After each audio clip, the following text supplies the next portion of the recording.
Escrito en Martin Ford. El auge de los robots, la tecnología y la amenaza de un futuro sin empleo. Capítulo 8.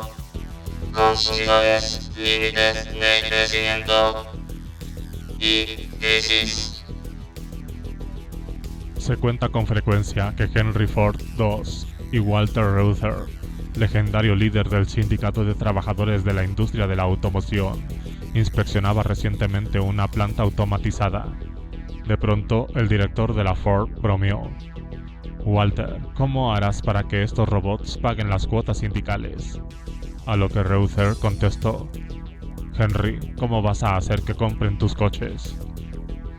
Quizá esta conversación jamás sucedió, pero la anécdota capta una preocupación central con respecto a la expansión de la automatización. Los trabajadores también son consumidores y dependen de sus sueldos para comprar los bienes y servicios que la economía produce. Tal vez más que en cualquier otro sector económico, la industria de la automoción ha demostrado la importancia de esta doble función. Cuando el primer Henry Ford aumentó la producción del modelo T en 1914, duplicó al mismo tiempo los salarios a $15 diarios y así aseguró de que su personal pudiera comprar los coches que fabricaban. A partir de entonces, el ascenso de la industria de la automoción estaría unido a la creación de una inmensa clase media en Estados Unidos. Como ya hemos visto en el capítulo 2, las pruebas indican que esta poderosa simbiosis entre el aumento de las rentas y un consumo vigoroso está en vías de desaparecer. Un experimento mental. Para visualizar las aplicaciones más extremas de las advertencias de Reuther, haga este experimento mental. Imagina que la Tierra es invadida por una extraña especie de extraterrestres. A medida que miles de estas criaturas salen de su enorme nave espacial, la humanidad comprende de pronto que los visitantes no vienen a conquistarnos, ni a explotar nuestros recursos, ni siquiera a conocer a nuestro líder. Los extraterrestres vienen a trabajar. Esta especie ha evolucionado por un camino dramáticamente distinto al de los seres humanos. La sociedad alienígena es más o menos comparable con la de insectos sociales como las hormigas. En particular, las criaturas de la nave provienen de su casta obrera.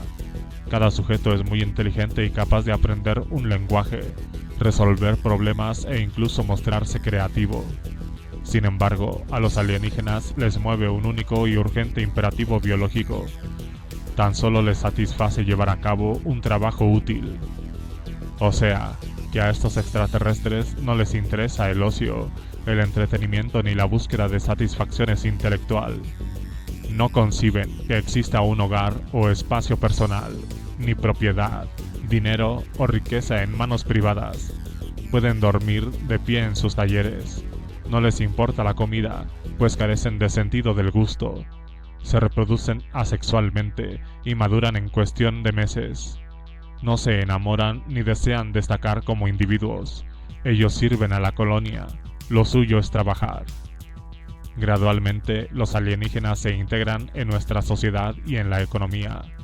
Están asociados por trabajar y hacerlo gratis. Para ellos el trabajo se recompensa solo. En efecto, es la única recompensa que pueden concebir.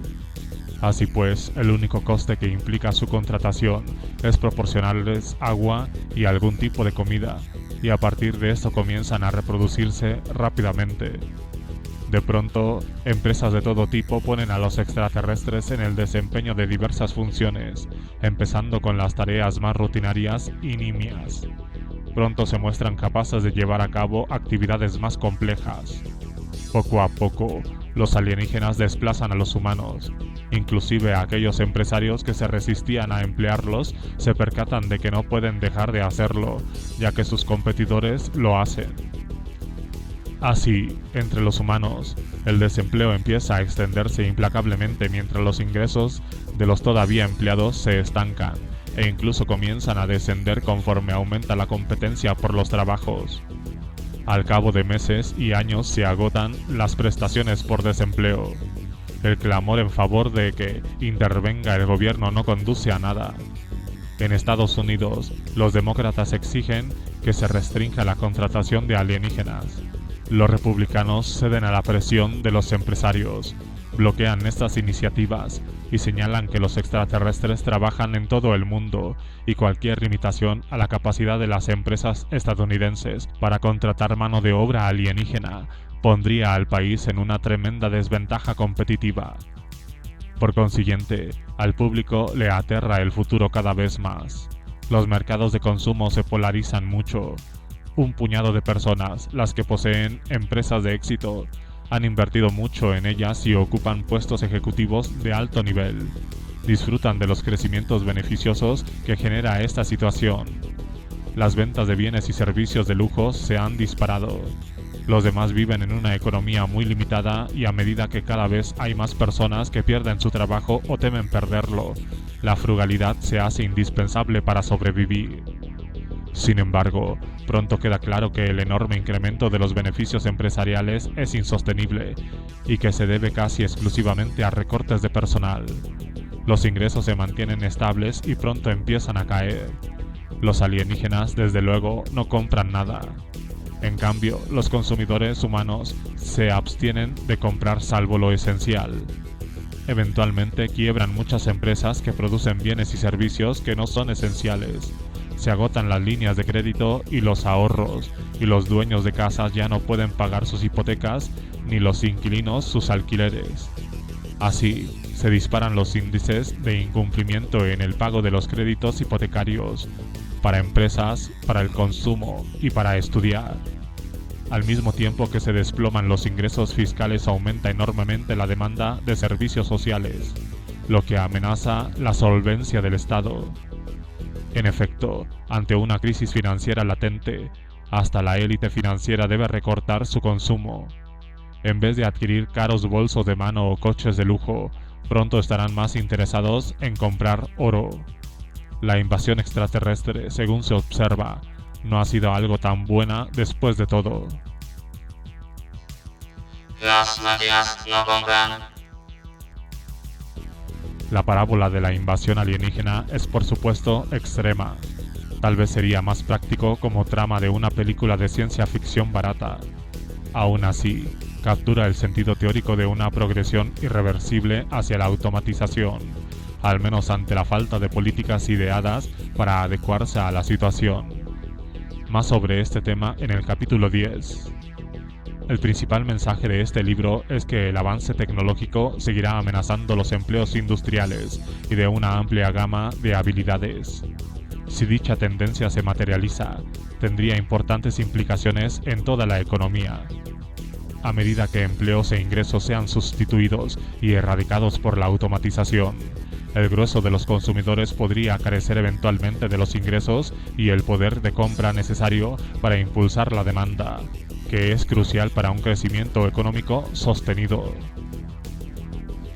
Y es que cada bien y servicio que la economía genera es a fin de cuentas comprado por alguna persona.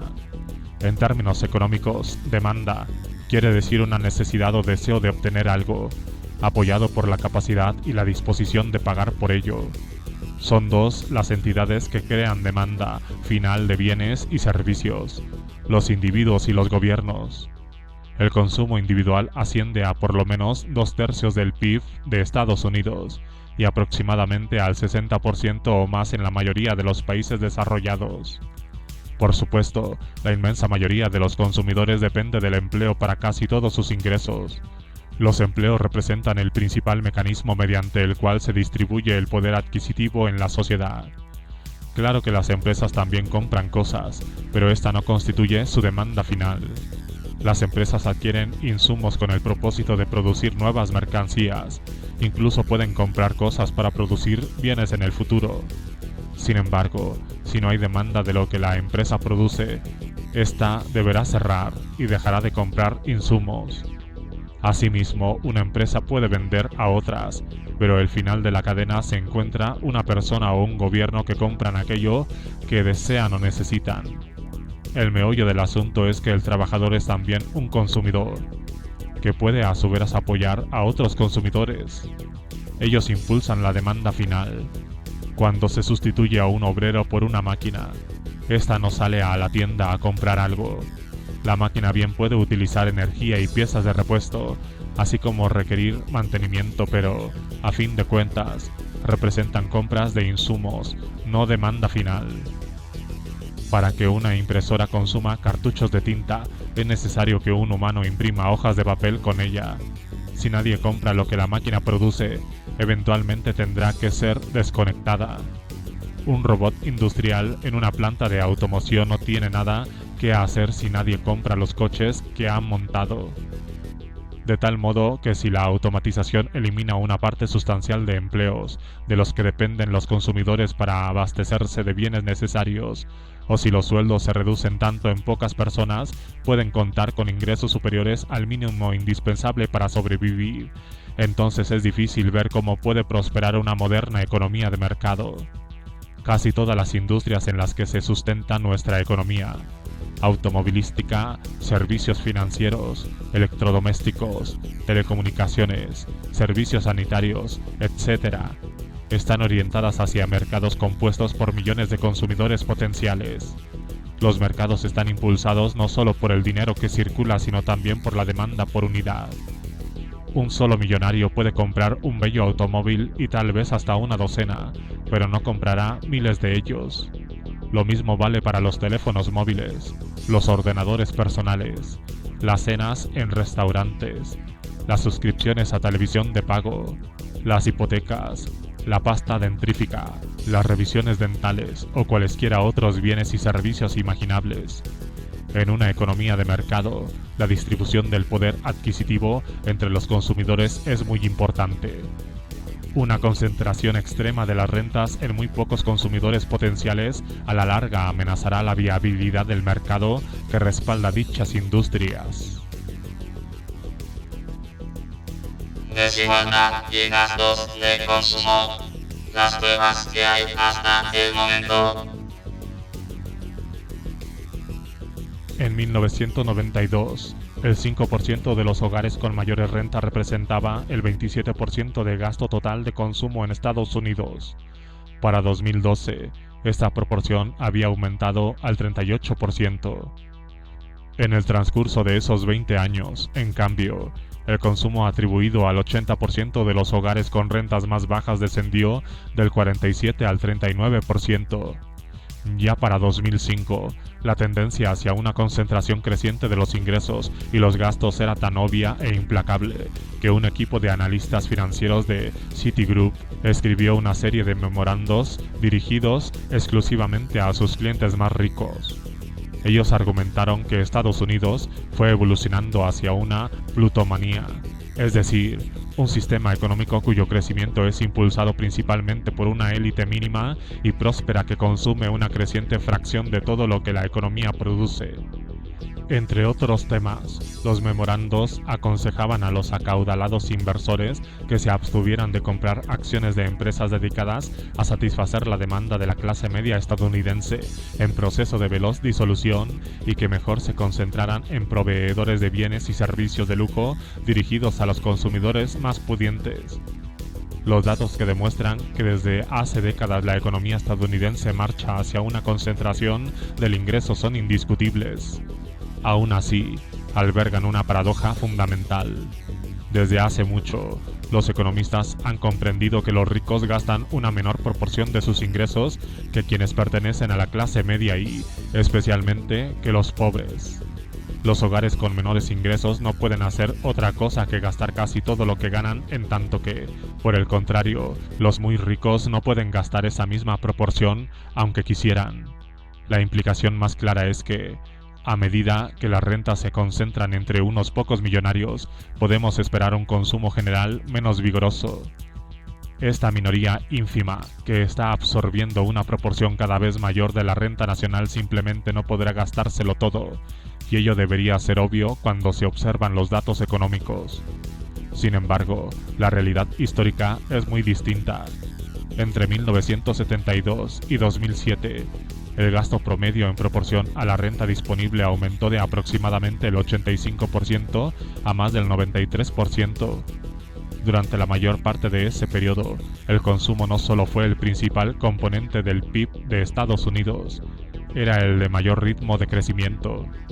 En otras palabras, aun cuando la renta se volvía cada vez más desiguales y concentradas, de algún modo los consumidores incrementaron su gasto total, y este derroche fue el principal factor que impulsó el crecimiento de la economía de Estados Unidos. En enero de 2014, los economistas Barry Sineimon y Stephen Fasari, respectivamente del Banco de la Reserva Federal de San Luis y de la Universidad Washington de esa ciudad, publicaron una investigación acerca de la paradoja de la creciente desigualdad en la renta aparejada a un alza en el gasto en el consumo.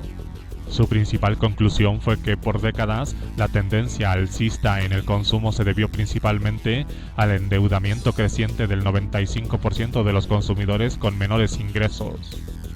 Entre 1989 y 2007, la proporción del endeudamiento contra la renta en esta enorme mayoría se duplicó aproximadamente, pasando del 80% a un máximo de casi el 160%.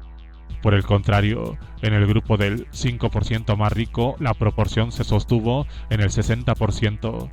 El aumento más agudo en los niveles de deuda corrió parejo a la burbuja inmobiliaria y el fácil acceso al crédito hipotecario en los años que antecedieron a la crisis financiera de 2008. El endeudamiento desaforado por parte de casi todos los estadounidenses fue, desde luego, insostenible a la larga. Sineimon y Fasari arguyen que la fragilidad financiera creada por un endeudamiento sin precedentes ocasionó la gran recesión cuando la incapacidad de endeudarse más condujo a un descenso en el consumo. A medida que la crisis se desarrollaba, el gasto total se desplomó en un 3,4%, una caída que no se había visto desde la Segunda Guerra Mundial. La reducción del consumo fue asimismo muy larga. Tardó casi 3 años en recuperarse a los niveles de antes de la crisis. Sineimon y Fasari descubrieron una marcada diferencia entre los dos grupos de rentas, tanto antes como después de la gran recesión. El del 5% superior pudo moderar sus gastos echando mano de otros ingresos, mientras que el restante 95% no pudo sino recortar sus gastos de manera considerable. Asimismo, ambos economistas hallaron que la posterior recuperación del consumo había sido impulsada exclusivamente por las rentas mayores. En 2012, el 5% superior había aumentado su gasto en un 17%, ajustado a la inflación. El restante 95% no se había rehecho, pues su consumo se estimó en los mismos niveles de 2008. Sineimon y Fasari ven pocas posibilidades de una recuperación significativa en la mayoría de los consumidores y temen que la débil demanda, producto de la creciente desigualdad y cuyo aumento se pospuso durante décadas por el endeudamiento de la mayoría, ahora está obstaculizando el crecimiento del consumo y lo seguirá haciendo en los años venideros. Entre los círculos empresariales estadounidenses se ha vuelto evidente que en lo relativo a los clientes domésticos todo el movimiento se produce en los estratos superiores. En prácticamente todos los sectores de la industria que se dirigen directamente a los consumidores estadounidenses, desde los electrodomésticos hasta el comercio al por menor, pasando por los restaurantes y los hoteles, las empresas de gama media se enfrentan al estancamiento o la reducción de las ventas, mientras que las grandes firmas que se dirigen a los consumidores con alto poder adquisitivo no dejan de prosperar. Algunos empresarios han empezado a reconocer la amenaza obvia a la producción de bienes y servicios para el mercado de masas. En agosto de 2013, John Skipper, presidente de ESPN, red de televisión por satélite y por cable, especializada en programación deportiva y que se considera la marca mediática más valiosa del mundo, aseguró que el estancamiento en los ingresos representaba la principal amenaza al futuro de la empresa. El coste de los servicios de televisión por cable en Estados Unidos ha aumentado un 300% en los últimos 15 años, aun cuando los ingresos se han mantenido estables. Skipper señaló que ESPN es un producto masivo, y aún así el servicio podría llegar a estar fuera del alcance de una gran parte del público televidente. Al ser la mayor cadena de grandes superficies de Estados Unidos, Walmart se ha convertido en un indicador del consumo de las clases medias y bajas que acuden en masa a sus tiendas en busca de precios bajos. En febrero de 2014, la empresa publicó una previsión de ventas anuales que desalentó a los inversores y ocasionó que su valor en bolsa cayera considerablemente. Las ventas en las tiendas consolidadas, aquellas que han estado abiertas al menos durante un año, habían descendido por 4 trimestres consecutivos. La empresa advirtió que los recortes en el Programa Federal de Cupones de Alimentos, llamado oficialmente Programa de Asistencia de Nutrición Suplementaria, y los aumentos a los impuestos de las nóminas habían golpeado severamente a los clientes de bajos ingresos. Aproximadamente 1 de cada 5 clientes de Walmart depende de los cupones de alimentos y las pruebas indican que muchos de ellos apenas pueden contar con dinero adicional. A raíz de la gran recesión, en las tiendas de Walmart se aprecia una explosión de actividad después de la medianoche del primer día de cada mes, el día en que el gobierno recarga las tarjetas de transferencia electrónica de beneficios para los beneficiarios de los programas sociales de complemento a los ingresos. Al final del mes, los clientes más pobres de Walmart ya se han quedado literalmente sin comida y otros productos esenciales, de modo que cargan sus carritos y se ponen en fila en espera de que el programa de cupones de alimentos les conceda crédito, lo que ocurre poco después de medianoche. Asimismo, Walmart ha sufrido por la competencia de las tiendas de todo a $1. En muchos casos, sus clientes se dirigen a estas tiendas, no porque sus precios sean más bajos, sino porque ofrecen cantidades más pequeñas que les permiten estirar el poco dinero que les queda mientras se esfuerzan por llegar a fin de mes. De hecho, en todo el sector privado, la recuperación se ha caracterizado ampliamente por el aumento de las ganancias empresariales junto con ingresos generales poco cuantiosos.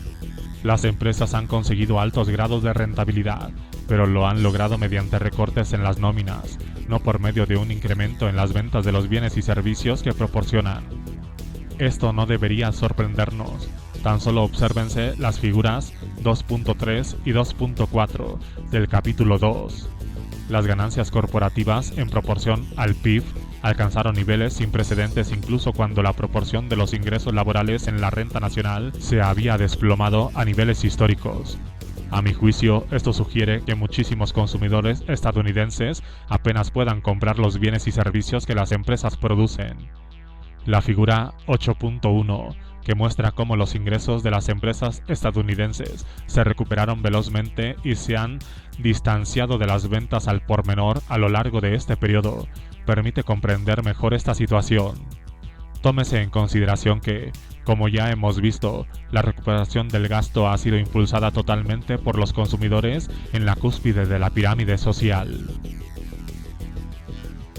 El saber de los economistas.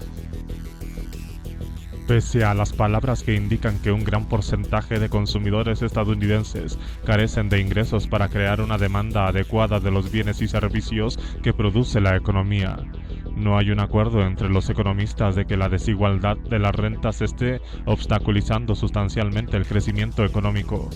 Incluso entre los economistas más progresistas de Estados Unidos, de los que casi todos prefieren pensar que la falta de demanda es el problema principal de la economía, no existe un consenso en torno al impacto directo de la desigualdad. Tal vez el premio Nobel de Economía Joseph Stiglitz haya sido el defensor más elocuente de la idea de que la desigualdad socava el crecimiento económico. En un artículo de opinión de The New York Times, escribió que la desigualdad está aplastando nuestra recuperación porque nuestra clase media es demasiado débil para respaldar el consumo que históricamente ha impulsado nuestro crecimiento económico. Al parecer, Robert Solow, ganador del Premio Nobel de Economía en 1987 por su trabajo acerca de la importancia de la innovación tecnológica para el crecimiento a largo plazo, está de acuerdo, pues en una entrevista de enero de 2014 aseveró que una creciente desigualdad tiende a ahuecar la distribución de la renta y perdemos los sólidos empleos de la clase media y sus ingresos estables que proporcionan el flujo confiable de demanda que mantiene a la industria creciendo e innovando. Sin embargo, Paul Krugman, otro laureado con el Nobel y muy visible como columnista y bloguero de The New York Times, muestra su desacuerdo en su blog diciendo que ojalá pudiera apoyar esta tesis, pero las pruebas no lo hacen. Los economistas más conservadores suelen descalificar tajantemente la idea de que la desigualdad es un obstáculo importante para el crecimiento. En efecto, muchos economistas de derechas son reacios incluso a aceptar el argumento de que la falta de demanda ha sido el problema primordial de la economía. En cambio, a lo largo de la recuperación han señalado la incertidumbre en torno a cuestiones como los niveles de la deuda pública, los posibles aumentos de impuestos, una mayor regulación o la puesta en práctica de la ley de asistencia sanitaria asequible, Obamacare. Recortar el gasto público y reducir los impuestos y la reglamentación, aseguran, animará a los inversores y a los empresarios, lo que conducirá a más inversiones, más crecimiento económico y más empleo. Esta idea, la cual me parece extraordinariamente ajena a la realidad evidente, ha sido repetidamente menospreciada por Krugman, quien se refiere a ella como tener fe en la hada de la confianza. Mi punto central es que los economistas profesionales, todos los que han examinado los mismos datos, no han sido capaces de ponerse de acuerdo en lo que yo caracterizaría como un interrogante fundamental. ¿La reducción en la demanda está limitando el crecimiento económico? Y de ser así, ¿es acaso la desigualdad en las rentas un factor que contribuye al problema? Sospecho que la falta de consenso en esta cuestión nos brinda una buena idea de qué podemos esperar de la profesión económica a medida que se desarrolla la perturbación tecnológica que he estado comentando. Aun cuando es ciertamente posible que dos científicos pudieran examinar la misma información e interpretarla de la manera distinta, en el campo de la economía, las opiniones se corresponden con demasiada frecuencia con posturas políticas predeterminadas. A menudo, para predecir la postura de un economista en torno a un tema, la mejor manera es conocer su postura ideológica más que considerar lo que la información que examina pudiera arrojar. En otras palabras, si usted espera que los economistas emitan algún veredicto definitivo en torno al impacto de los avances tecnológicos en la economía, debe prepararse para una espera muy larga. Al margen de la discordancia ideológica en la ciencia económica, otro problema latente es la extrema cuantificación de esta disciplina. Desde la Segunda Guerra Mundial, la ciencia económica se ha vuelto extraordinariamente matemática y empírica. Aunque esto ciertamente ha sido muy positivo, es importante considerar que no hay información acerca del futuro. Cualquier análisis cuantitativo depende necesariamente de la información recopilada del pasado y, en algunos casos, dicha información puede haber sido obtenida hace años o incluso decenios. Los economistas han empleado toda la información disponible para elaborar unos modelos matemáticos que, en su mayoría, se remontan a la economía del siglo XX. Las limitaciones de estos modelos han quedado en evidencia, porque prácticamente ningún economista predijo la crisis financiera mundial de 2008. Paul Krugman escribió en 2009 en un artículo titulado ¿Cómo es que los economistas lo entendieron tan mal? Que este fracaso predictivo fue el menos grave de los cometidos por esta disciplina. El más importante fue su ceguera ante la mera posibilidad de que la economía de mercado pudiera fallar catastróficamente.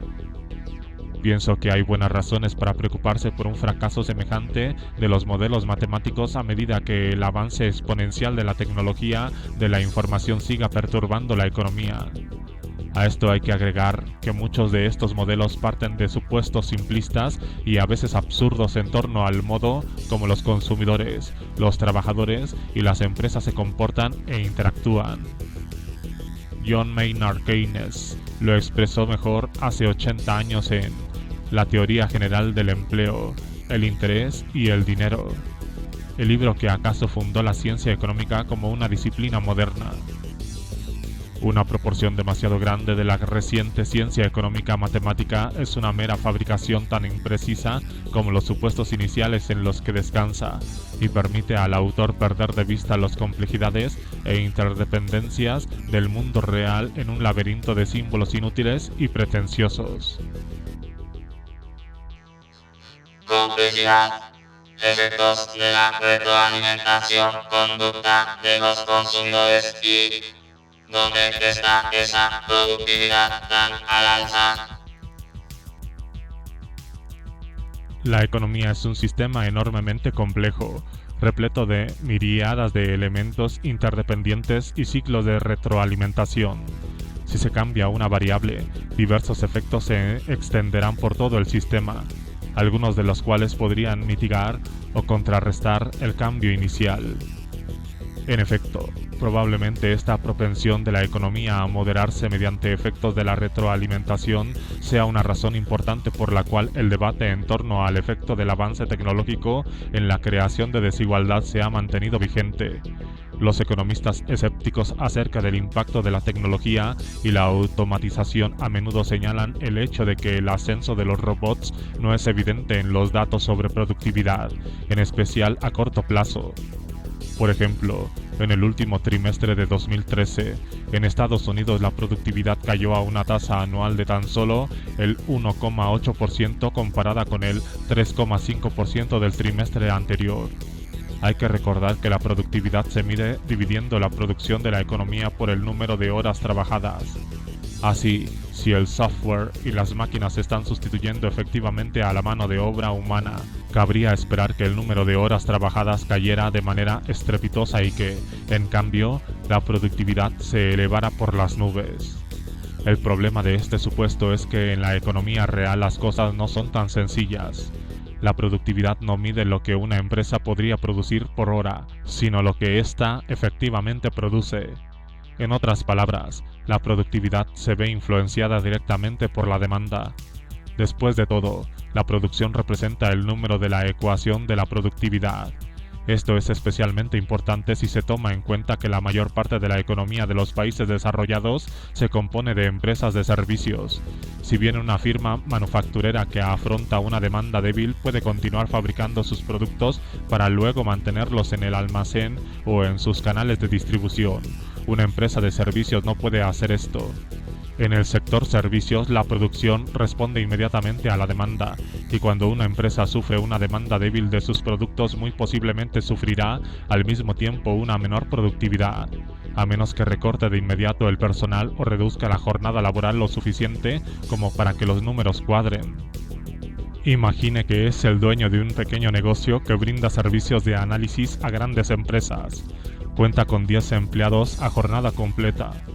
De repente aparece una nueva aplicación de software que permite llevar a cabo el mismo trabajo con tan solo 8 trabajadores. Por tanto, adquiere el programa y despide a 2 trabajadores. Ha iniciado la revolución robótica. Se espera que la productividad se dispare. Pero, espere. Resulta que su principal cliente anuncia una disminución en la demanda del bien o servicio que usted brinda, por lo que jamás se firma el contrato que esperaba. El futuro inmediato se divisa sombrío. Acaba de despedir a 2 empleados, por lo que lo último que desea es desmoralizar al resto de su personal con nuevos despidos. De improviso, sus 8 empleados están pasando el tiempo viendo videos de YouTube a cuenta suya. La productividad se ha desplomado. De hecho, esto es lo que normalmente ha sucedido en las pasadas recesiones en Estados Unidos. Típicamente, las recesiones vieron cómo la productividad se reducía porque la producción cayó más que las horas trabajadas. Sin embargo, durante la Gran Recesión de 2007 a 2009, ocurrió lo contrario. La productividad en realidad aumentó. La producción se desplomó, pero las horas trabajadas cayeron aún más a medida que las empresas recortaron agresivamente sus plantillas, lo que incrementó la carga de trabajo de los trabajadores que permanecieron en sus puestos. Aquellos que no fueron despedidos, quienes seguro temían ser víctimas de más recortes, quizá trabajaron más duramente y redujeron el tiempo que solían dedicar a actividades que no estaban ligadas directamente a sus trabajos. El resultado fue un aumento de la productividad. En la economía real, desde luego, escenarios de este tipo se presentan en innumerables organizaciones de todos los tamaños. En algún lugar, una empresa podría estar integrando nueva tecnología que aumente la productividad. En cambio, otra firma podría estar recortando su producción en respuesta a una demanda débil. En conjunto, ambas representan solo la cifra media de productividad.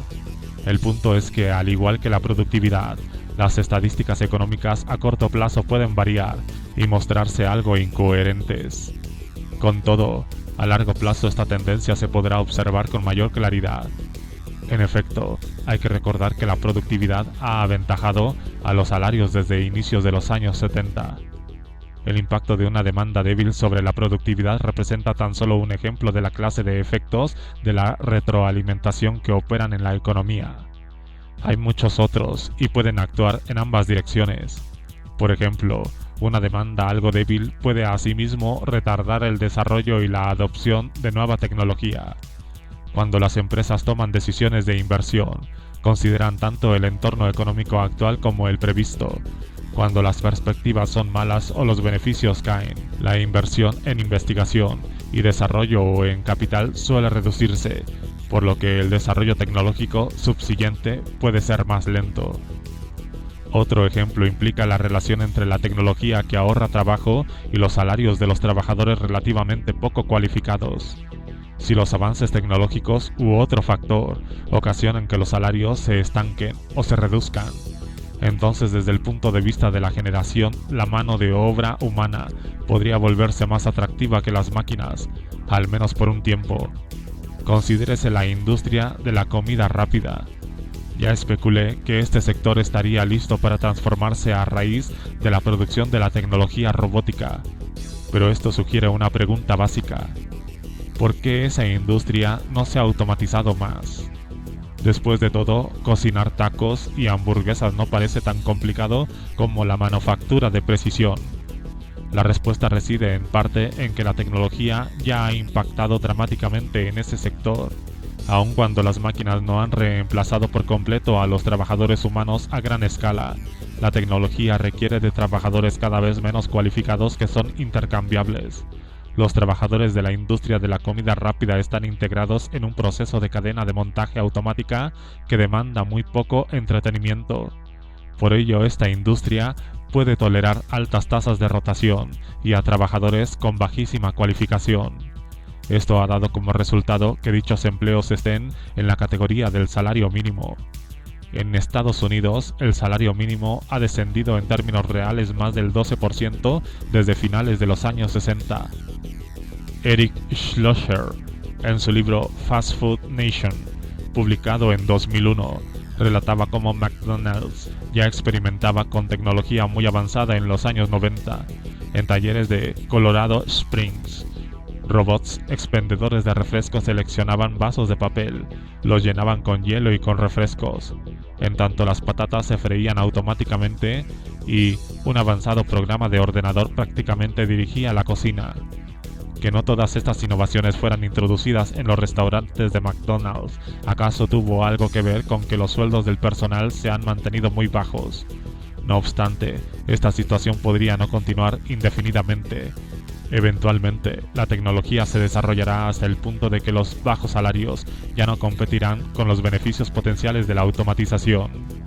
Introducir máquinas podría asimismo implicar mayores beneficios que tan solo reducir costes laborales como, por ejemplo, ofrecer una mejor calidad o que la clientela tenga la percepción de que la preparación automatizada de alimentos es más higiénica. Además, podría haber sinergias entre la producción robótica y otras tecnologías en ciernes. Por ejemplo, hoy es fácil imaginar una aplicación móvil que permita a los clientes diseñar una comida totalmente personalizada, pagarla por adelantado y recogerla a una hora exacta, lo que hubiera sido una fantasía en los años 90. La consecuencia de esto es que la tecnología ahorradora de trabajo en una industria como la de la comida rápida bien podría no avanzar por un camino predecible. En cambio, podría mantenerse relativamente estable por mucho tiempo y de golpe dar el salto apenas se llegue a un punto de inflexión que obliga a una revaluación de la relación entre el hombre y la máquina. Otro tema sería el comportamiento del consumidor al enfrentarse al desempleo o a ingresos menores. Si el consumidor esperara que la reducción de los ingresos pudiera ser permanente o de larga duración, ello repercutiría en su gasto más que si esta reducción fuese de corta duración. Los economistas han acuñado un término impresionante para esto, la hipótesis de los ingresos permanentes, que fue formalizado por el premio Nobel Milton Friedman. En gran medida tiene que ver, empero, con el sentido común. Si usted ganara $1000 en la lotería, podría gastar una parte y ahorrar el resto, pero difícilmente haría un cambio importante y continuo en sus costumbres de consumo. Después de todo, esto no es sino un aumento accidental en sus ingresos. Por otra parte, si se le aumentan $1000 mensuales a su sueldo, es factible comprar un coche nuevo, comer fuera más a menudo e incluso mudarse a una casa más cara. Históricamente, el desempleo se ha considerado como un fenómeno a corto plazo.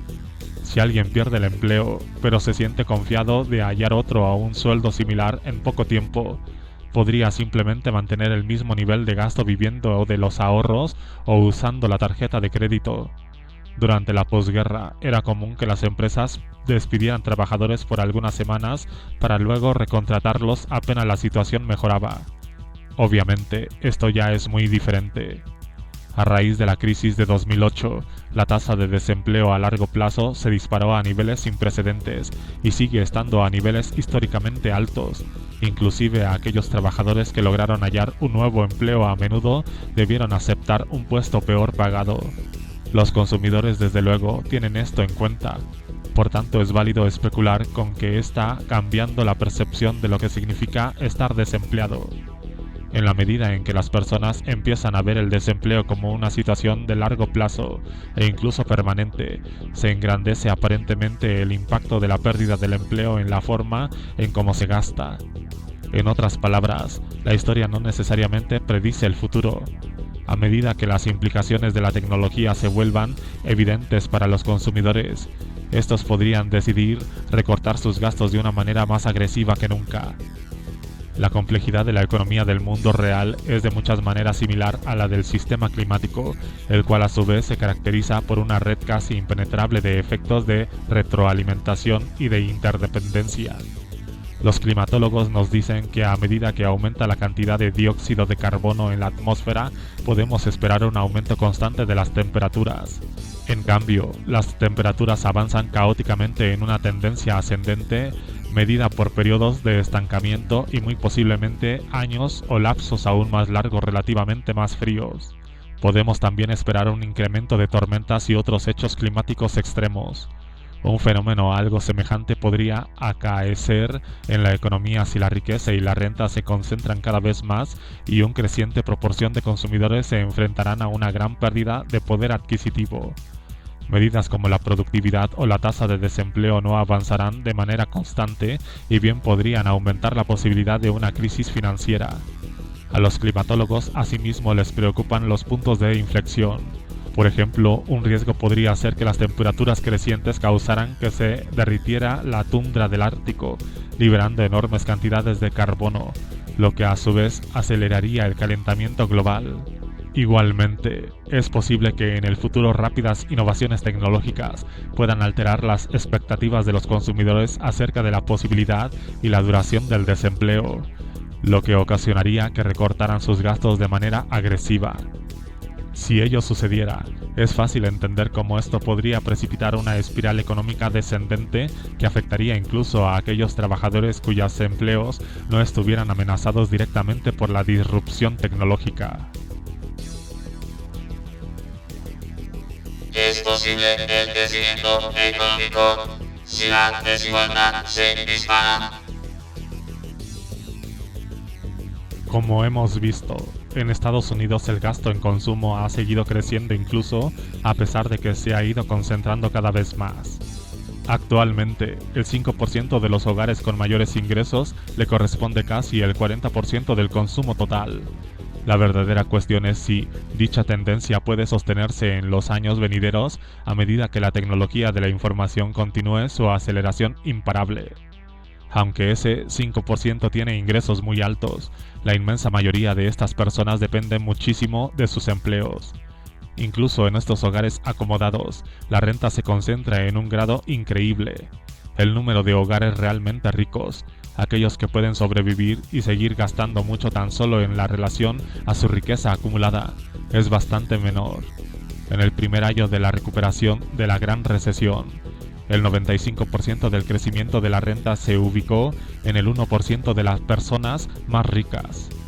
La composición de ese 5% de personas ricas consta en gran parte de profesionales y trabajadores del conocimiento con al menos un título académico.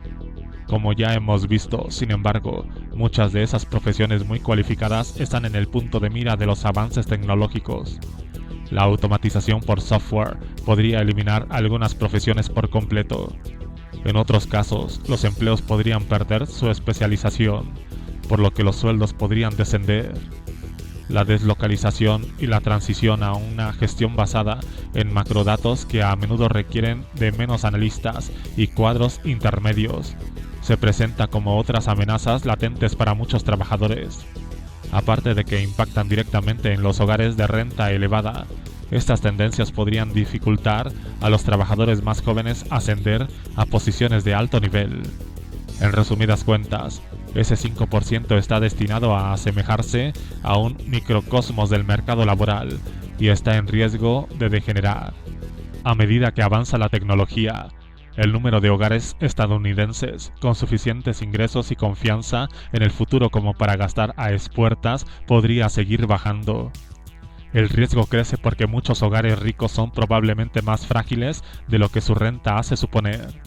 Dichos consumidores tienden a concentrarse en las zonas urbanas más caras y, en muchos casos, probablemente no se sienten especialmente ricos. Muchos de ellos han llegado a ese 5% por apareamiento selectivo. Sus cónyuges también son titulados con sueldos elevados. Sin embargo, los costes de vivienda y educación con frecuencia son tan altos que estas familias se ven en riesgo si alguno de sus miembros pierde su empleo. En otras palabras, en un hogar con 2 ingresos se duplica la posibilidad de que un súbito desempleo lleve a un recorte sustancial del gasto. A medida que los hogares más ricos se ven cada vez más presionados por la tecnología, se aprecian pocas razones para esperar que mejoren de manera importante las posibilidades del 95% de los hogares. La tecnología robótica y de autoservicio en el sector de servicios seguirá avanzando, conteniendo los salarios y dejando a los trabajadores poco cualificados con pocas opciones. Los vehículos automatizados y las impresoras 3D podrían eventualmente destruir millones de empleos. Muchos de estos trabajadores podrían experimentar una movilidad social descendente. Algunos inclusive preferirían abandonar la fuerza laboral. Existe el riesgo de que con el tiempo más hogares acaben viviendo de ingresos muy cercanos al nivel de subsistencia. Incluso veríamos más clientes a medianoche esperando a que les recarguen sus tarjetas para poder alimentar a sus familias. A falta de ingresos al alza, el único mecanismo que permitiría que el 95% inferior gaste más sería un mayor endeudamiento. Como Cinnamon y Fasari descubrieron, el endeudamiento fue lo que hizo que los consumidores estadounidenses impulsaran el crecimiento económico durante 20 años hasta que sobrevino la crisis financiera de 2008, a raíz de la cual, sin embargo, los presupuestos familiares se muestran débiles y los criterios de crédito se han endurecido considerablemente, tanto que muchos estadounidenses no pueden financiar el consumo en los años venideros. Incluso si el crédito volviera a fluir en estos hogares, sería necesariamente una solución temporal. El aumento del endeudamiento es insostenible sin un aumento de la renta, y entrañaría el peligro de que la morosidad pudiera generar una nueva crisis. En la única área donde los hogares estadounidenses de bajo ingreso cuentan con acceso a financiación, los préstamos para estudiantes, el peso de la deuda ya es tan extraordinariamente grande que los pagos diezmarán el ingreso de los titulados universitarios para varias décadas, sin mencionar el de aquellos que no terminan la carrera. Si bien lo que argumento aquí es teórico, hay pruebas estadísticas que apoyan que la desigualdad puede ser dañina para el crecimiento económico. En un informe de abril de 2011, los economistas Andrew G. Berg y Jonathan D. Ostry, del Fondo Monetario Internacional, FMI, estudiaron diversas economías avanzadas y emergentes y concluyeron que la desigualdad en los ingresos es un factor vital que afecta a la sostenibilidad del crecimiento económico. Berg y Ostry señalaron que las economías raramente crecen de manera consistente durante décadas. En cambio, los periodos de crecimiento rápido son interrumpidos por desplomes y a veces por estancamientos. Las colinas, los valles y las mesetas del crecimiento. Lo que distingue a los economistas exitosos es la duración de sus ciclos de expansión. Estos economistas descubrieron que una desigualdad muy elevada está muy correlacionada con periodos más breves de crecimiento económico. De hecho, una disminución del 10% en la desigualdad estaba asociado a ciclos de crecimiento de un 50% más largo. En un escrito en el blog del FMI, advirtieron de que una desigualdad extrema en las rentas en Estados Unidos tiene claras implicaciones en las expectativas de crecimiento. Algunos descartan la desigualdad y se centran en el crecimiento total, arguyendo en efecto que la marea alta eleva todos los barcos. Sin embargo, cuando un puñado de yates se convierten en transatlánticos, mientras el resto sigue siendo canoas, algo está fallando seriamente. Riesgo a largo plazo. Consumidores asfixiados, deflación, crisis económica y, tal vez, incluso, tecnofeudalismo. Después de que en 2009 publiqué mi primer libro sobre la automatización, muchos lectores me comentaron que no había mencionado un tema muy importante. Los robots podrían reducir los salarios o causar desempleo, pero una producción más eficiente lo abarataría todo. De modo que si se redujeran los ingresos, aún así se podría consumir, ya que los precios serían más bajos. Esto parece tener sentido, aunque hay algunas salvedades notables. Lo más obvio es que muchas personas podrían estar desempleadas y por lo mismo no contar con ingreso alguno. En tal situación, unos precios bajos no resolverían su problema. Además, algunos de los componentes más importantes de un presupuesto familiar medio son relativamente inmunes al impacto de la tecnología, al menos a corto plazo y medio plazo. Por ejemplo, los costes de la tierra, la casa y el seguro están ligados al valor general de activos, los cuales a su vez dependen del nivel general de vida. Es por ello por lo que ciertos países en desarrollo, como Tailandia, prohíben a los extranjeros comprar tierras, por cuanto ello daría como resultado precios tan exorbitantes que sus ciudadanos jamás podrían adquirir una vivienda. Como ya vimos en el capítulo 6, los costes de los servicios sanitarios también es probable que representen a corto plazo un reto para los robots. Es probable que la automatización tenga su mayor impacto inmediato en los costes de producción y en algunos servicios opcionales, en especial de información y entretenimiento. Aún así, estas cosas constituyen una pequeña parte en la mayoría de los presupuestos familiares. Los componentes más caros, vivienda, alimentación, energía, salud, transporte, seguros, difícilmente verán un abaratamiento a corto plazo. Existe el peligro de que haya hogares que acaben asfixiados por un estancamiento o una caída de la renta, y aún un aumento continuo de los precios de bienes y servicios necesarios. Incluso si la tecnología redujera eventualmente los precios en todos los ámbitos, este escenario albergaría un problema muy importante. El camino histórico a la prosperidad pasa generalmente por ingresos que aumentan más rápido que los precios. Si alguien de 1900 hubiera viajado al futuro y visitara un supermercado, desde luego que le habrían asombrado los precios tan altos. No obstante, actualmente podemos gastar una parte mucho menor de nuestros ingresos en alimentación que en 1900. Los alimentos se han abaratado en términos reales incluso aunque los precios nominales hayan crecido muchísimo. Eso se debe a que los ingresos han aumentado mucho más. Ahora imaginemos un escenario contrario. Los ingresos caen, pero los precios también caen y con más rapidez. En teoría, esto implicaría un aumento del poder adquisitivo. Se podrían comprar más cosas. En realidad, sin embargo, la deflación es un escenario económico muy feo. Para empezar, una vez iniciado un ciclo deflacionario, es muy difícil que se interrumpa. Si se sabe que los precios serán menos en el futuro, ¿para qué comprar ahora?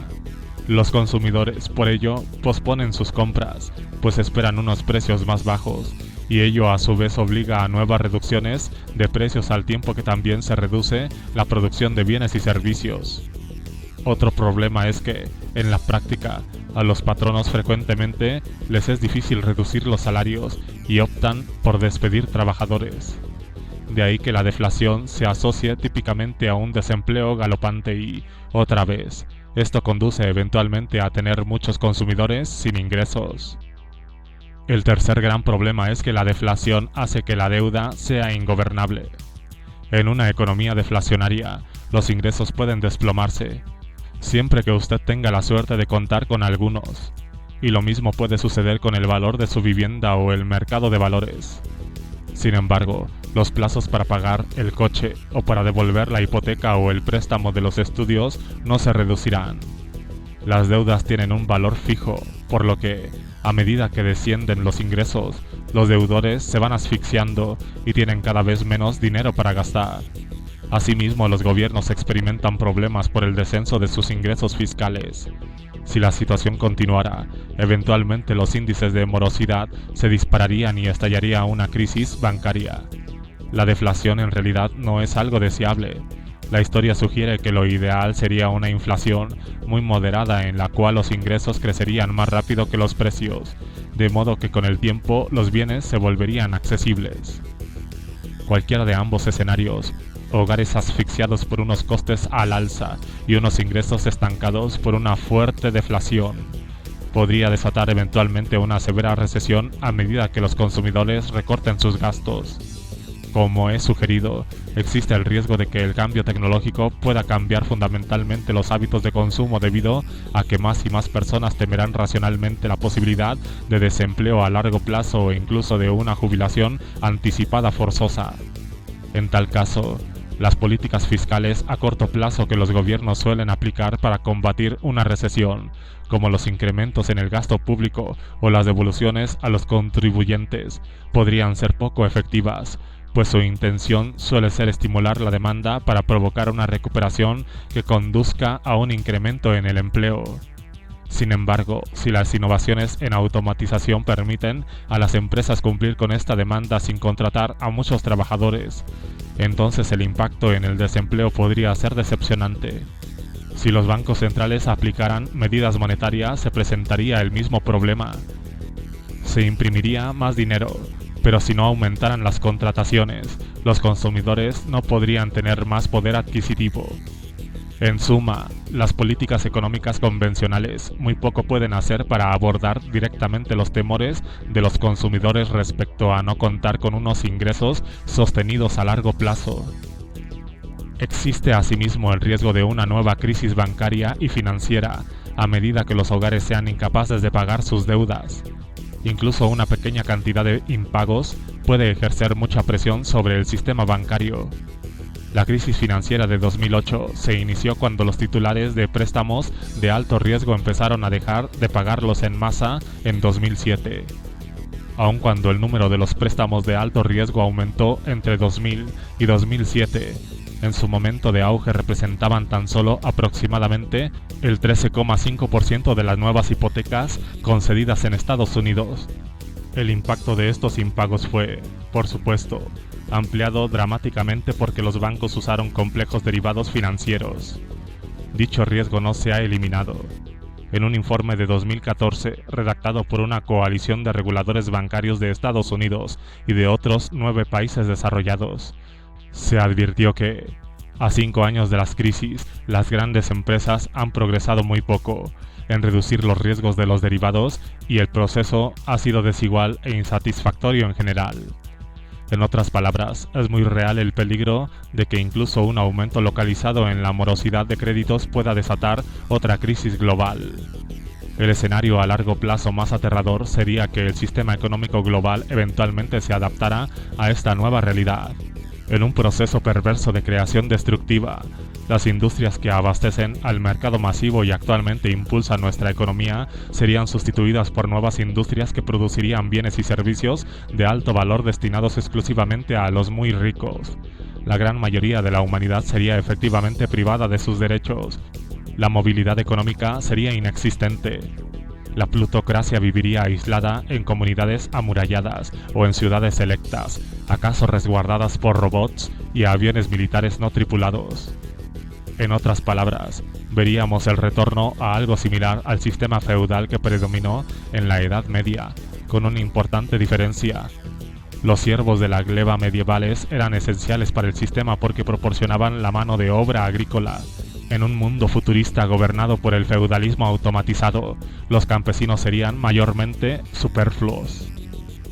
La película Elysium, de 2013, presenta esta visión distópica del futuro en la cual los plutócratas emigran a un mundo artificial endémico en la órbita terrestre. Algunos economistas incluso han empezado a preocuparse por este escenario. Noah Smith, popular bloguero economista, advirtió en 2014 sobre un futuro posible en el cual una masa harapienta de humanidad lumpen está al borde de la hambruna, fuera de las verjas que protegen a la élite, y a diferencia de las tiranías de Stalin y de Mao, la tiranía sustentada en robots sería inmune a los vaivenes de la opinión pública. La chusma podría pensar lo que quiera, pero los señores de los robots tendrán las armas, para siempre. Incluso viniendo de un practicante de la ciencia pesimista, es un futuro bastante sombrío. Tecnología y envejecimiento de la población activa. Las poblaciones de todas las naciones industrializadas están envejeciendo, y ello ha llevado a muchos vaticinios de una escasez inminente de trabajadores cuando los baby boomers se jubilen y abandonen el mercado de trabajo.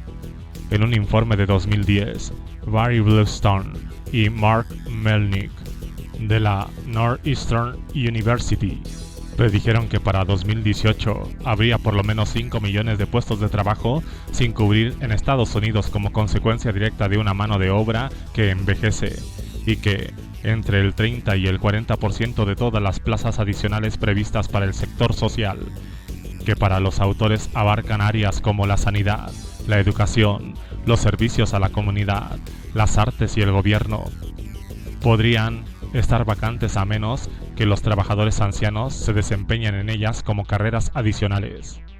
Es obviamente un pronóstico contrapuesto a mi argumento. Por lo mismo, ¿qué visión del futuro sería la correcta? ¿Nos dirigimos hacia un desempleo generalizado e incluso a más desigualdad, o acaso los salarios volverán a elevarse a medida que los patronos deben esforzarse en encontrar trabajadores jóvenes para cubrir los empleos disponibles? En Estados Unidos, el impacto de los jubilados es muy leve en comparación con las auténticas crisis poblacionales a las que se enfrentan otros países desarrollados, en particular Japón. Si Estados Unidos y otros países avanzados se dirigen en efecto hacia una escasez general de trabajadores, podríamos esperar que dicho problema se evidencie primero en Japón. Hasta el momento, sin embargo, la economía japonesa muestra muy poco de esta carencia amplia de trabajadores. Ciertamente se aprecia escasez en algunas áreas, más notablemente entre los cuidadores de ancianos mal pagados, y el gobierno expresó preocupación acerca de una insuficiencia de trabajadores cualificados de cara a las obras para los Juegos Olímpicos de 2020 en Tokio. Ahora bien, si en general escasean los trabajadores, se tendría que aumentar los salarios para atraerlos, pero esto no se ve en ninguna parte.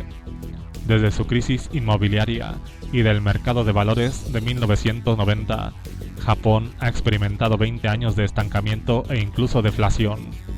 En lugar de generar los empleos que faltan, la economía ha producido una generación perdida de jóvenes, llamados freeters, que no han podido hallar carreras estables, y con frecuencia viven con sus padres hasta que rebasan los 30 o los 40 años de edad.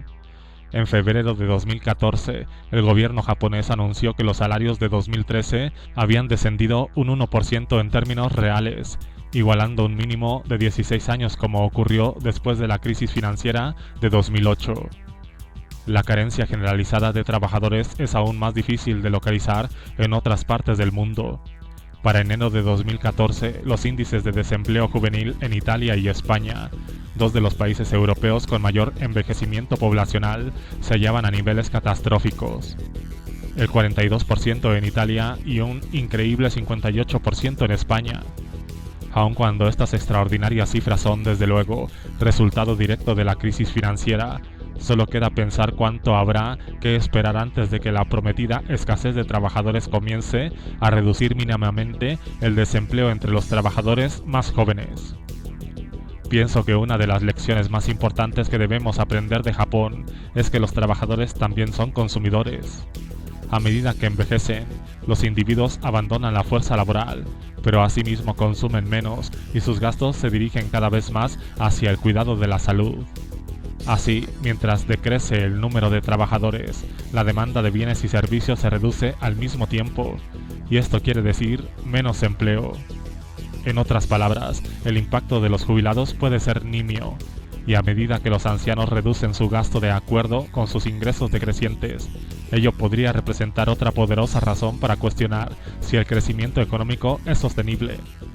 En efecto, en aquellos países como Japón, Polonia y Rusia, donde la población está decreciendo, es muy posible que el estancamiento a largo plazo o incluso la contracción sean difíciles de evitar, ya que la población es un determinante fundamental del tamaño de una economía.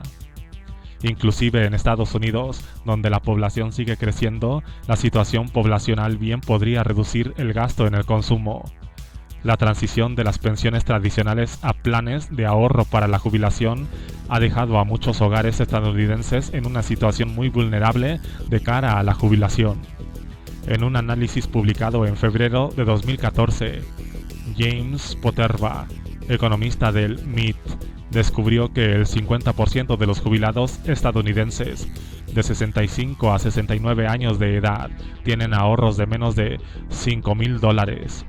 Según Poterba, incluso un jubilado con $100,000 en ahorros recibiría unos ingresos garantizados de solo $5,400 anuales o $450 mensuales, sin ajustes en relación al aumento del coste de la vida, si los usara para contratar un seguro de renta vitalicia.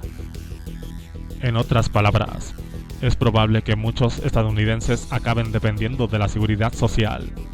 En 2013, el pago mensual medio de la seguridad social era de $1,300 y algunos jubilados recibían $804. No son ingresos que puedan sostener un consumo vigoroso, en especial si se reducen las primas de Medicare, actualmente de unos $150 mensuales, y se espera que aumenten. Como en Japón, seguramente en Estados Unidos habrá carencia de trabajadores en ciertas áreas, en especial en las ligadas directamente a la tendencia al envejecimiento. Como ya vimos, la Oficina de Estadística Laboral pronostica que para 2022 habrá cerca de 1,8 millones de nuevos empleos en actividades relacionadas con la asistencia y el cuidado a la tercera edad.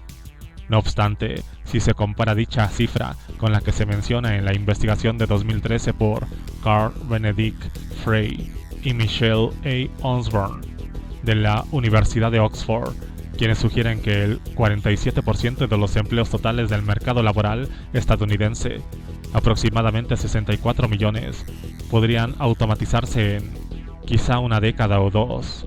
Es muy difícil arguir que nos dirigimos a una escasez importante de trabajadores. En efecto, en vez de contrarrestar el impacto de la tecnología, la tendencia al envejecimiento combinada con una creciente desigualdad bien podría socavar significativamente el consumo. La demanda débil podría desatar una ola secundaria de pérdida de empleos que afectaría hasta aquellas ocupaciones que no son susceptibles de automatizarse. La demanda de consumo en China y en otras economías emergentes. A medida que la desigualdad y los problemas poblacionales se combinan para reducir el consumo en Estados Unidos, en Europa y en otras naciones avanzadas, parece razonable esperar que los consumidores de países en vías de desarrollo compensen la tendencia. Esas esperanzas se dirigen especialmente a China, donde un crecimiento sorprendente ha llevado a predicciones de que su economía se convertirá en la más grande del mundo, quizá en 10 o 20 años. Pienso que hay varias razones para ser escépticos con la idea de que pronto China y el resto del mundo emergente impulsarán la demanda global. El primer problema es que China se enfrenta a su propio problema poblacional. Su política de un solo hijo ha tenido éxito en limitar el crecimiento de la población, pero ha conducido a una sociedad que envejece rápidamente.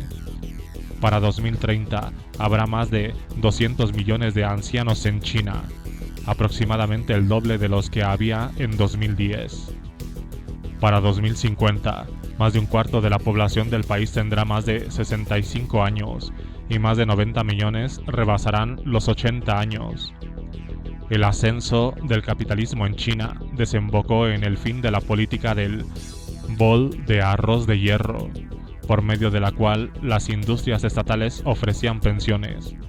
Ahora los jubilados deben valerse por sí mismos o depender de sus hijos, pero la decreciente tasa de fertilidad ha llevado al notorio problema del 1 a 24, en el cual un solo trabajador adulto tendrá eventualmente que sostener a 2 padres y 4 abuelos.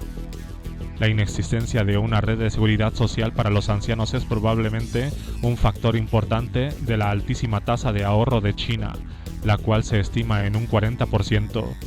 Otro factor cardinal es el alto precio de los bienes inmuebles en relación con los ingresos. De manera rutinaria, muchos trabajadores ahorran más de la mitad de sus ingresos con la esperanza de que algún día podrán pagar la entrada para una vivienda. Así pues, obviamente los hogares que están acumulando una inmensa porción de sus ingresos no están consumiendo mucho y, en efecto, el consumo personal representa tan solo el 35% de la economía china, aproximadamente la mitad de la tasa estadounidense. En cambio, el crecimiento económico de China ha sido impulsado principalmente por las exportaciones industriales, además de por un nivel de inversión extraordinariamente alto. En 2013, la porción del PIB chino correspondiente a la inversión en fábricas, equipo, vivienda y demás infraestructuras físicas creció hasta el 54% en comparación con el 48% del año anterior. Casi todos están de acuerdo en que esto es fundamentalmente insostenible. Después de todo, eventualmente la inversión debe pagarse por sí misma, y ello gracias al consumo. Las fábricas deben producir bienes que puedan venderse de manera rentable, se debe alquilar nuevas viviendas, y así sucesivamente. Que China debe reestructurar su economía a fin de orientarla más al gasto doméstico ha sido reconocido por el gobierno y debatido por años. Aún así, no se aprecia progreso alguno. Al buscar en Google la frase "reequilibrio de China", se obtiene como respuesta 3 millones de páginas electrónicas. Casi todas, sospecho, dicen aproximadamente lo mismo. Los consumidores chinos deben emprender el programa y empezar a comprar. El problema es que cumplir ese objetivo exige un incremento importante en los ingresos de los hogares, así como enfrentar la problemática que ha llevado al aumento del ahorro. Iniciativas como mejorar los sistemas sanitarios y de pensiones podría ayudar a reducir el riesgo financiero al que se enfrentan los hogares. Recientemente, el Banco Central chino ha anunciado planes para aligerar la regulación que aumentan los tipos de interés sobre las cuentas de ahorro. Esto podría representar una espada de doble filo. Por un lado, aumentarían los ingresos de los hogares. Por otro lado, incentivaría al ahorro. Dejar que aumenten los tipos de interés podrían amenazar la solvencia de muchos bancos chinos, que actualmente se benefician de estas tasas de intereses artificialmente bajas. Algunos de los factores detrás de la propensión china al ahorro serían difíciles de cambiar. Los economistas Zhang Jingwei y Xiao Boshang han propuesto que las altas tasas de ahorro podrían deberse al desequilibrio entre los sexos como resultado de la política de un solo hijo. Como las mujeres escasean, el mercado matrimonial es muy competitivo, por lo que los hombres deben acumular una fortuna cuantiosa o ser propietarios de una casa para atraer a una esposa. Es asimismo posible que el deseo ferviente de ahorrar sea parte integral de la cultura china. A menudo se afirma que China se enfrenta al peligro de hacerse vieja antes que rica, pero lo que pienso es que se reconoce poco que China es un país que está en una carrera, no solamente con la demografía, sino también con la tecnología. Como vimos en el capítulo 1, las fábricas chinas están invirtiendo mucho en robots y en automatización. Algunas fábricas fruto de la deslocalización están volviendo a sus países de origen y otras se trasladan a países donde la mano de obra es más barata, como Vietnam.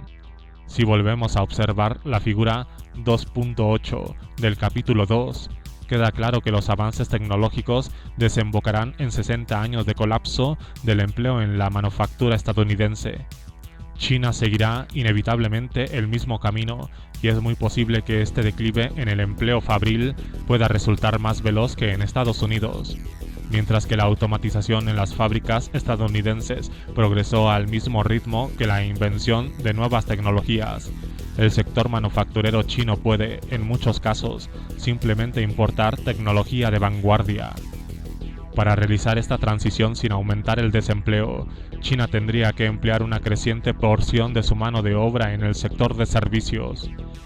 Sin embargo, el camino típico que los países avanzados han transitado ha sido el de enriquecerse primero a partir de un fuerte sector manufacturero y luego desarrollar una economía de servicios.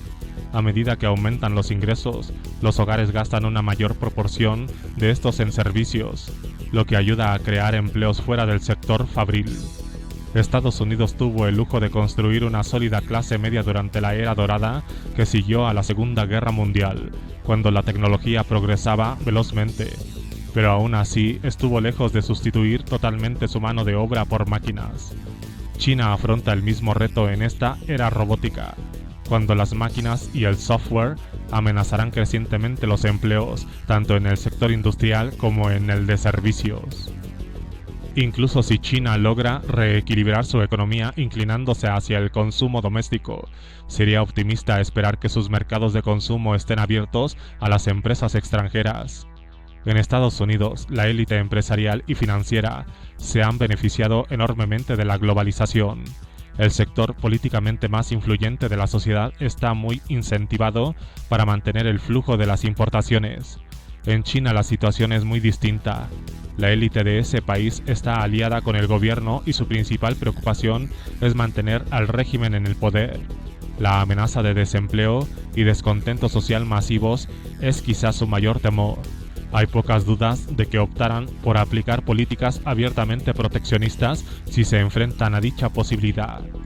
Los retos a los que China se enfrentan son aún mayores para los países más pobres y que están más rezagados en la carrera contra la tecnología.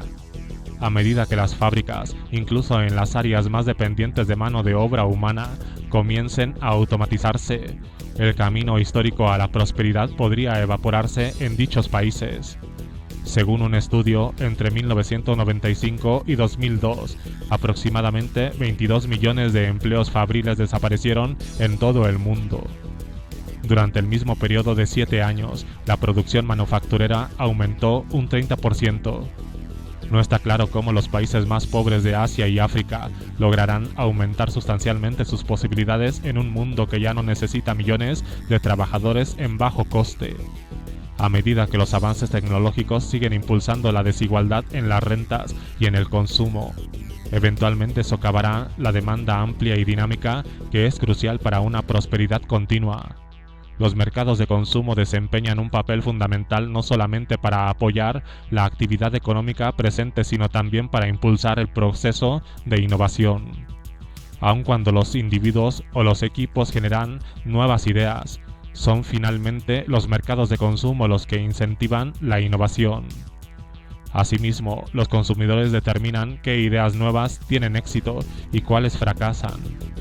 Esta sabiduría de las masas es tan esencial como el proceso darwiniano por el cual destacan las mejores innovaciones y finalmente se extienden por la economía y la sociedad.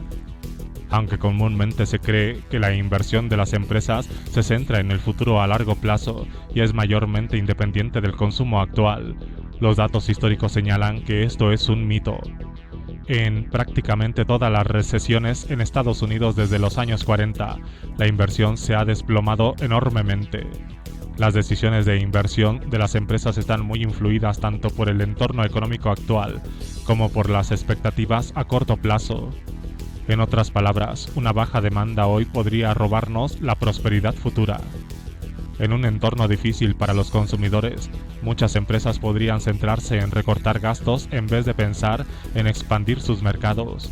Uno de los ámbitos más atractivos para la inversión sería la tecnología que ahorra mano de obra. El capital de inversión y la inversión en investigación y desarrollo podrían preferir las innovaciones dirigidas específicamente a eliminar trabajadores o empleos para personas cualificadas.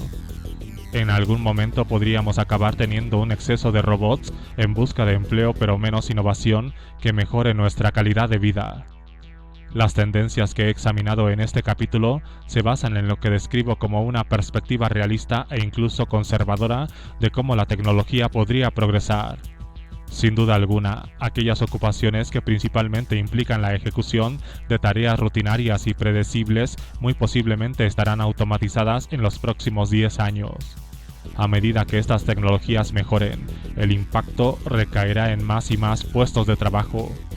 Sin embargo, aún existe otra posibilidad más extrema. Muchos tecnólogos, algunos de ellos líderes en sus disciplinas, plantean una visión más agresiva de lo que puede pasar. En el siguiente capítulo echaremos un vistazo a algunas de estas tecnologías realmente avanzadas y mucho más especulativas. Bien pudiera ser que estos avances sigan siendo ciencia ficción en el futuro inmediato, pero si se vuelven realidad, ampliarán enormemente el riesgo de disparar el desempleo y la desigualdad en los ingresos, y quizá conducirá a escenarios mucho más peligrosos que los riesgos económicos que hemos examinado hasta ahora.